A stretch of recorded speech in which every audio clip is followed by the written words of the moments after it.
Zero से English बोलना सीखें एक अच्छा उद्देश्य है। यदि आपको इंग्लिश में बोलने की शुरुआत करना है तो ये कुछ तरीके हैं जो मैं आपको बता रहा हूँ। तो चलिए आज की वीडियो को शुरुआत करते हैं। नंबर 1 है बेसिक वोकेबलरी।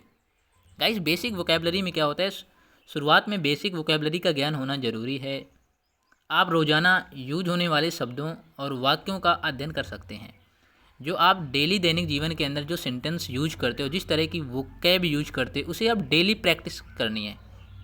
ज़्यादा से ज़्यादा बोलने की कोशिश करना है, जिससे वो जो शब्द होते हैं, जो सेंटेंस होते हैं, जो वाक्य होते हैं, वो आपके माइंड में सेट हो जाते हैं। जैसे ही आगे वाला आपसे बात करने की कोशिश करता है तो वो इंग्लिश में जो सेंटेंस आपके माइंड में सेट हैं वो सेंटेंस ऑटोमेटिक निकलने लगते हैं। ठीक है, ये कब संभव हो सकता है? जी संभव गाइस जब आप डेली यूज करोगे।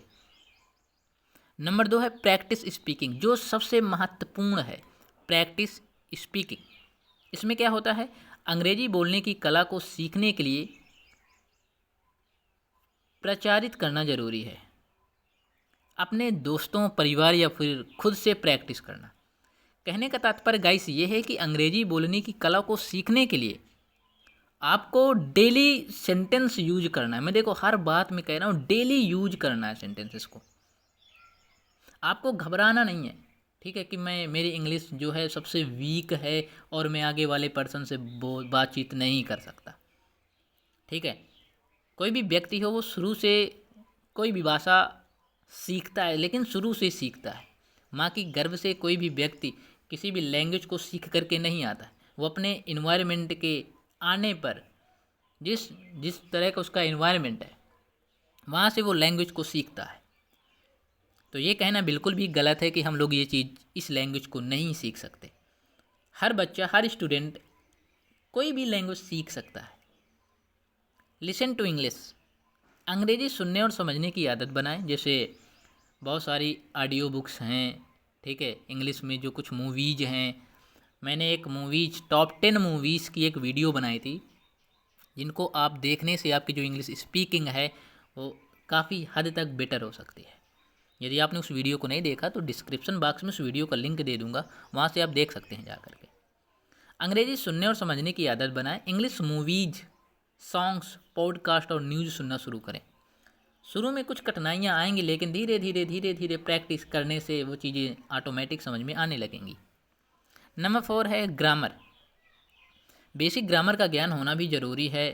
वर्ब, टेंस, सेंटेंस स्ट्रक्चर, कि किस तरह से सेंटेंस को बनाया जाता है, किस तरह उसका स्ट्रक्चर होता है, और ग्रामर रूल्स को समझने का प्रयास करें। नंबर 5 है कन्वर्सेशन। अपने आसपास के लोगों के साथ इंग्लिश में बातचीत करें। ये आपको कॉन्फिडेंस देगा और आपको जैसे मैंने आपको बताया था कन्वर्सेशन, अपने आसपास के लोगों के साथ इंग्लिश में बातचीत करें। ये आपको कॉन्फिडेंस देगा और आपकी कम्युनिकेशन स्किल्स में सुधार लाएगा।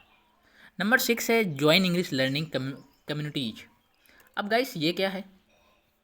जैसे मैंने आपको बताया कि, एक मिनट गाइस, जो मैंने आपको बताया कि रीडिंग, अब जैसे 7 नंबर है रीडिंग की बात करते हैं तो अंग्रेजी में किताबें पढ़ना भी एक अच्छा तरीका है। यह आपके शब्दों का ज्ञान बढ़ाता है और नए विचारों को समझने में मदद करता है।